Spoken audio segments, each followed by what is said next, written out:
بسم اللہ الرحمن الرحیم نحمده ونصلی ونسلم علی رسولہ الکریم وعلی آلہ الطیبین واصحابہ الطاہرین اما بعد۔ حضرات گرامی، اگرچہ یہ دور فتنے کا دور ہے اور اچھے حکمران ان کا ملنا بڑا مشکل ہے، خاص کر کے اس طرح کے ملکوں میں جہاں شعور نہیں ہے، تربیت نہیں ہے، علمی لوگ ہیں، دین سے دور ہیں، اور جہاں جمہوری نظام ہوتا ہے تو وہاں اچھے حکمران نہیں ملتے۔ لیکن اگر اچھے حکمران مل جائیں تو وہ اللہ تعالیٰ کی رحمت ہے۔ تو برے حکمران بھی ہوتے ہیں، اچھے بھی ہوتے ہیں، اگرچہ کیونکہ فتنے کا دور ہے، قرب قیامت کا دور ہے، قیامت کی نشانیاں شروع ہو چکی ہیں، تو فتنے عام ہیں، اس لیے برے حکمران جو ہے وہ عام ہیں۔ ہم کافر تو ایک طرف رہے، جب ہم مسلمان حکمرانوں کی طرف دیکھتے ہیں تو کئی ہمیں نیک اور صالح حکمران نظر نہیں آتا۔ اس برے حکمرانوں کی وجہ سے جو ہے مسلمان پر مظالم ڈھائے جا رہے ہیں۔ غزہ کے مسلمان کی حالت جو آپ جانتے ہیں، فلسطین کی حالت ہے، یا اسی طرح دیگر مسلمانوں پر جو مظالم ڈھائے جا رہے ہیں، کافروں کی طرف سے اس کی مثالیں نہیں ملتی، اور پورے پورے حکمران جو ہے کافروں کے آگے ہاتھ باندھ کر کے بیٹھے ہوتے ہیں۔ یہ بہت بڑا المیہ ہے، کیونکہ وہ صاحب کردار نہیں ہے۔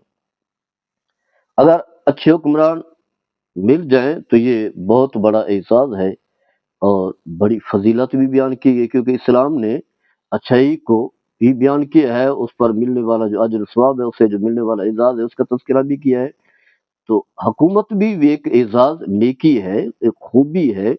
انبیاء کرام جو ہے حکومتیں کرتے رہے، حضرت داؤد علیہ السلام، حضرت سلیمان علیہ السلام، اور خود میرے آقا صلی اللہ علیہ وسلم ایک اسلامی ریاست کے سربراہ رہے ہیں۔ کتنی سادہ زندگی ہے، اور بہترین جو ہے حکومت کر کے دکھائی، اللہ کے دین کو غلبہ دیا۔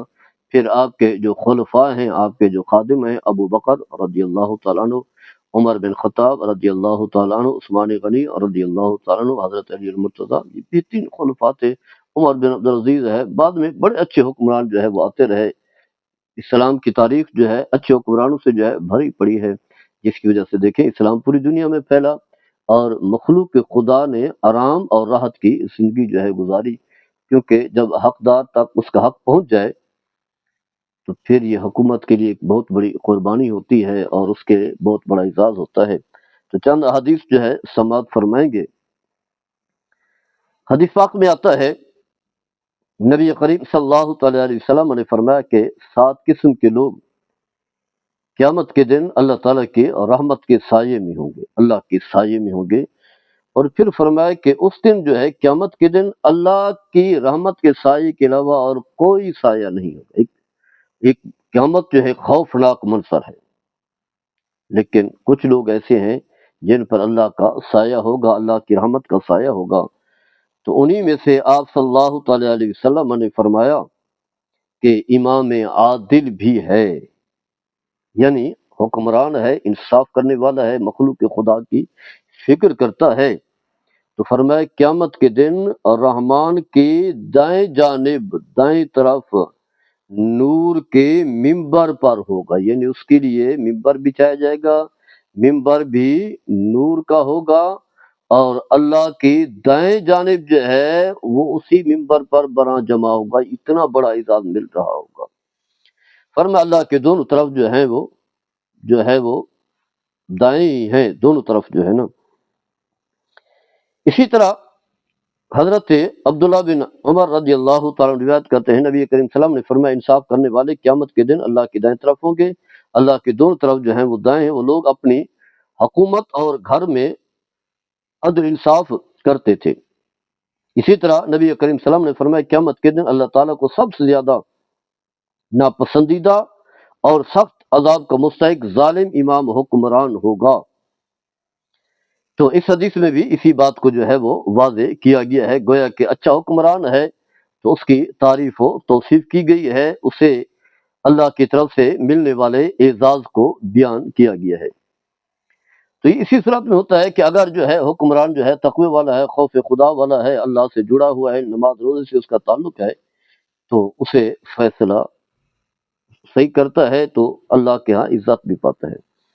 اسی طرح نبی کریم صلی اللہ تعالی علیہ وسلم نے فرمایا کہ امام ایک ڈھال ہوتا ہے، جس کی آڑ میں جہاد کیا جاتا ہے، یعنی وہ آگے آگے ہوتا ہے، امام جو ہے حکمران جو ہے وہ آگے ہوتا ہے اور دفاع ہوتا ہے اگر وہ تقوی اور عدل سے حکومت کر رہا ہو، یعنی خوف خدا ہو، خشیت الہی ہو، انصاف پر مبنی حکومت کر رہا ہو، تو پھر وہ عوام کی فکر کرتا ہے، اپنی جان کی پرواہ جو ہے وہ نہیں کرتا۔ تو فرمایا کہ اگر وہ تقوی اور عدل سے حکومت کرتا ہے تو اس کے لیے اجر ہے، اور اگر اس کے مطابق حکومت نہیں کرتا تو فرمایا اس کے لیے وبال اور عذاب ہے۔ گویا کہ دونوں پہلو جو ہے بتا دیے گئے ہیں۔ اگر تو انصاف پر مبنی معاملات ہیں تو پھر اجر ہے، ثواب ہے، اللہ تعالیٰ کے ہاں قرب ہے، اور اگر انصاف پر نہیں ہے تو پھر اللہ تعالیٰ کی طرف سے عذاب بھی ہے۔ حضرت ابو ہریرہ روایت کرتے ہیں کہ نبی کریم صلی اللہ تعالیٰ علیہ وسلم نے فرمایا کہ 3 قسم کے افراد ہیں جن کی دعا جو ہے کبھی رد نہیں جاتی، جب بھی دعا کریں گے اللہ تعالیٰ ان کی دعا کو قبول فرمائے گا۔ فرمایا ان میں سے ایک امام عادل ہے، حاکم ہے، قاضی ہے، انصاف کرنے والا، مخلوق خدا کی فکر کرنے والا۔ دوسرا فرمایا اور روزے دار ہے جب تک کہ اور روزہ افطار نہیں کرتا، جو بھی اللہ کی بارگاہ میں دعا کرے گا دعا قبول ہوگی۔ تیسرا فرمایا کہ مظلوم کی دعا بادلوں کے اوپر چلی جائے گی قیامت کے دن، اور آسمانوں کے دروازے اس کے لیے کھول دیے جائیں گے۔ اللہ فرمائے گا مجھے میری عزت کی قسم میں تیری مدد ضرور کروں گا اگرچہ کچھ وقت کے بعد ہی ہو۔ تو اس میں بھی اسی بات کو ذکر کیا گیا ہے کہ جو نیک حکمران ہے وہ اللہ کے ہاں عزت والا ہے اور قرب والا ہے۔ یہ تب ہوتا ہے کہ اگر ذمہ داریاں جو ہے پوری کر رہا ہو۔ پہلی ذمہ داری وہی ہے کہ لوگوں کے مسائل کو حل کرنا، لوگوں کے معاملات کو حل کرنا اور انصاف پر مبنی جو ہے فیصلے کرنا، جیسا کہ اللہ نے فرمایا ان اللہ یامرکم ان تؤدوا الامانات الی اہلھا۔ گویا کہ ایسا کریں گے تو پھر انہیں جو ہے وہ فائدہ ہوگا۔ اس کے علاوہ ظلم و زیادتی سے بچنے والا بھی ہو، ظلم و زیادتی سے بچنے والا ہو۔ پھر فرمایا کہ وانزلنا الیک الکتاب بالحق مصدقا لما بین یدیہ من الکتاب ومحیمنا علیہ فاحکم بینہم بما انزل اللہ ولا تتبع اہواءہم، یعنی یہ بھی اس کی ذمہ داری ہے کہ کیا ہے جو اللہ کے احکام ہیں قرآن میں موجود ہیں اس کے مطابق جو ہے فیصلہ کرے اور خواہش نفس کے پیچھے جو ہے وہ نہ چلے۔ حدیث پاک میں آتا ہے حضرت ابو ہریرہ اور حضرت زید بن خالد جوہانی اس حدیث کے راوی ہیں، فرماتے ایک دیہاتی نبی کریم صلی اللہ تعالی علیہ وسلم کے پاس آ کر کے عرض کرتا ہے کہ ہمارے درمیان اللہ کی کتاب کے مطابق فیصلہ کریں۔ اس کے مقابل فریق نے کہا کہ یہ صحیح کہہ رہا ہے، اور وسلم نے کتاب اللہ کے مطابق ہمارا فیصلہ فرمائیں۔ دیہاتی نے کہا کہ میرا بیٹا اس شخص کے گھر میں ملازم تھا، اس نے اس کی بیوی سے بدکاری کر لی، اب لوگ ہمیں کہتے ہیں کہ تمہارا بیٹا سنسار ہوگا۔ میں نے بیٹے کا فدیہ 100 بکریاں اور ایک لونڈی دے دی ہے۔ پھر بھی علماء نے سے پوچھا تو انہوں نے کہا کہ نہیں، تمہارے بیٹے کو جو ہے 100 کوڑے مارے جائیں گے کیونکہ غیر شادی شدہ ہے، اور اسے جلا وطن کیا جائے گا۔ تو نبی کریم صلی اللہ علیہ وسلم نے فرمایا کہ میں تمہارے درمیان کتاب اللہ کے مطابق فیصلہ کروں گا، لونڈی اور بکریاں جو ہے تمہیں واپس ملیں گی، تمہارے بیٹے کو 100 کوڑے مارے جائیں گے اور اسے جلا وطن کیا جائے گا۔ انیس سے ایک آدمی ہے، صحابی ہے، فرمایا تم صبح جا کر کے اس شخص کی بیوی سے تفتیش کرو، اگر وہ اقرار کرتی ہے، مانتی ہے تو پھر اسے سنگسار کرو کیونکہ وہ تو شادی شدہ ہے۔ تو وہ صحابی وہاں گئے، عورت نے جو ہے اعتراف کیا تو اسے سنگسار کر لیا گیا۔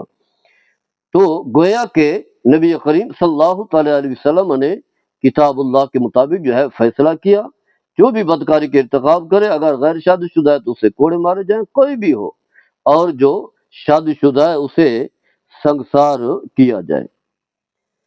تو الغرس، اس کے علاوہ ایک حدیث پاک میں آتا ہے، حضرت عبداللہ بن عمر اس حدیث کے راوی ہیں، فرماتے ہیں کہ نبی علیہ السلام نے فرمایا اللہ تعالیٰ جس شخص کو بندوں پر حکمران مقرر فرمائے، حکمران فرما دے، چاہے لوگ کم ہوں یا زیادہ، قیامت کے دن اللہ تعالیٰ ان کے بارے میں سوال کرے گا کہ ان میں سے اللہ کے احکام نافذ کیے یا نہیں کی، یہاں تک کہ گھر والوں کے بارے میں بھی یہی سوال کیا جائے گا۔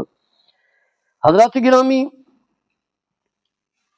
ہمارے ہاں جیسے کہ میں نے بتایا کہ اچھے حکمران بھی موجود ہیں، تو اللہ تعالیٰ نے جو ہے انہیں عزت بھی دی ہے۔ تو ضرورت اس بات کی ہے کہ یہ عہدے جو ہے بڑے عہدے جو ہیں ایک وقتی ہیں، کتنا عرصہ جو آپ نے کرسی پر رہیں گے، ایک نہ ایک دن جو ہے کرسی سے الگ ہونا ہوگا، نہ بھی رہے کیا ہم زندگی بھر بھی رہیں گے تب بھی جو ہے موت نے تو آنا ہی آنا ہے، لیکن اس کے بعد کے جو لمحات ہیں وہ بڑے مشکل ہیں۔ ان لمحات کو آپ اپنے لیے اچھے بھی بنا سکتے ہیں، اس حکمرانی کو اچھے طریقے سے کرنے کی وجہ سے، مخلوق خدا کی فکر کرنے کی وجہ سے، اور برے بنا سکتے ہیں اگر آپ مخلوق کے خدا کو ستائیں گے، کیونکہ ہمیشہ تو کسی نے نہیں رہنا۔ اللہ تعالی ہم سب کو عمل کرنے کی توفیق عطا فرمائے۔ وما علیہ السلام۔